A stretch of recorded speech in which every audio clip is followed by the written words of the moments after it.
financing. Yes? Have you heard recently about the FDA and Health Canada banning the TKO cleaner, which is concentrated orange oil? Yeah, I know what it is. I haven't heard anything about this ban. I would see that would be very highly peculiar that would happen. Do you have a reason why they want to ban it? Well, they're saying that recent research has shown that it's I'm not sure of all the details. I can get it from a friend, but that it adversely affects the health of like children and people who use it or are exposed to it for long periods and stuff. So again, I do not know that. When I say adversely affected by it, compared to what? I mean, when you talk of all the harsh chemicals we're exposed to, they haven't.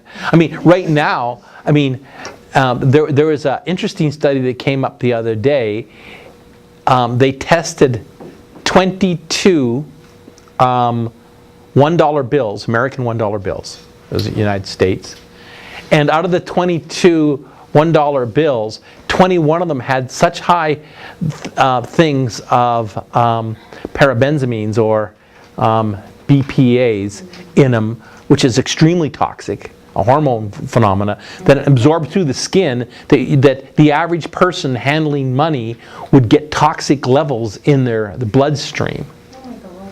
Just by handling, because it's that, you know whenever you get a receipt in a store, that little shiny film on the outside of the machine, which makes the printing work so much better, it's loaded with PCPs.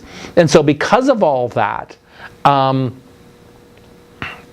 it basically comes down to that money is rubbed against the receipts, and it's just so ubiquitous that it's literally over 95% of the money you'd come in contact with.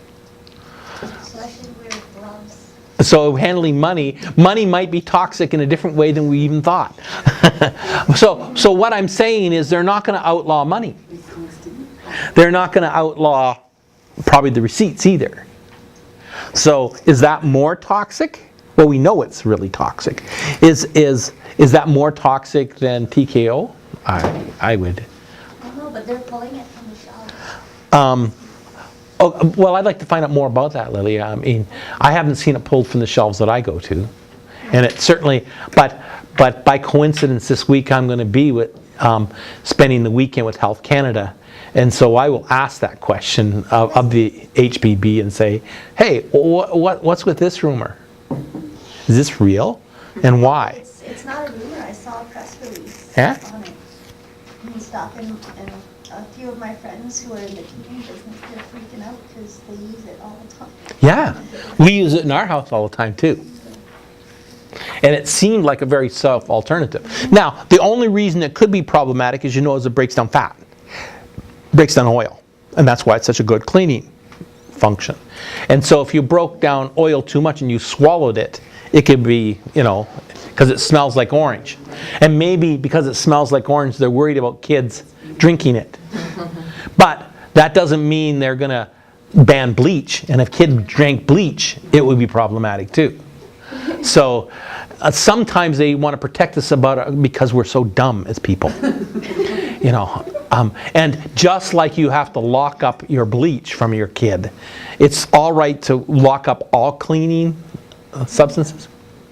I'd like to bring up another news article that has been in the news lately, and it goes back to last week's class. Remember how we were talking about prostate and prostate cancer? There's been a new sign that has been around for a long time. It's been known about, but medical doctors are starting to use it for prostate cancer. If your finger, that finger, not that finger, if this finger is shorter than your ring finger for a man, you have a 33% higher probability of getting prostate cancer.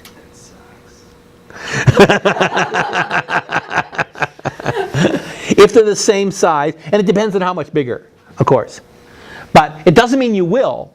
It means that you should be more careful if you have this finger shorter than this finger. Why? Good question. Your middle shorter than your point? No, your ring. Your ring finger. Oh. Yeah, yeah. Forget about that finger. Read between the lines. Those ones. The ring finger has to be shorter? And the reason is, yeah, no. Well, if they're same size, if the ring finger is shorter or shorter or the same size, it's all right. It doesn't seem to affect females at all. And the reason is the length of your fingers will be determined of the amount of male hormones you're exposed to in utero. And that will give a propensity towards prostate cancer. It's not like 100%, it's 33%, okay? And if I get 33% in the exam, I don't think I did that great. But 33% is very statistically significant. So what they're saying right now is, because we all know the PSA tests are not that great.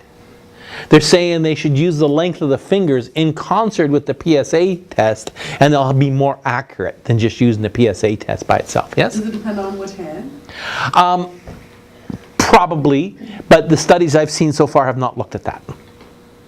One would think it would be a bigger deal if it was the right hand than the left hand, because male represents the right side, and it really has to do with male hormones.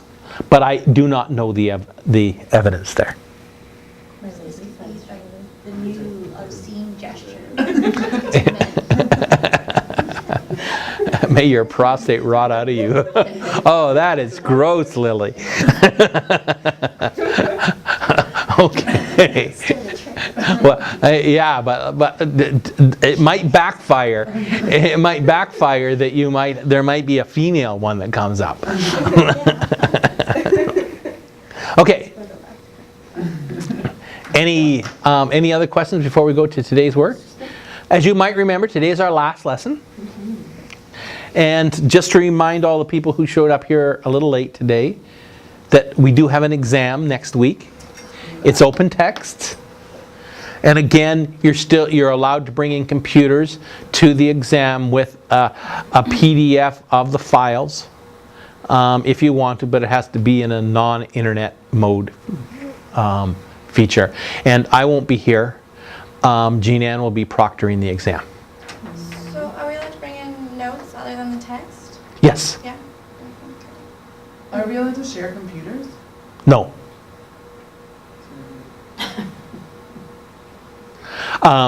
And for obvious reasons. Because you could be sharing notes on that same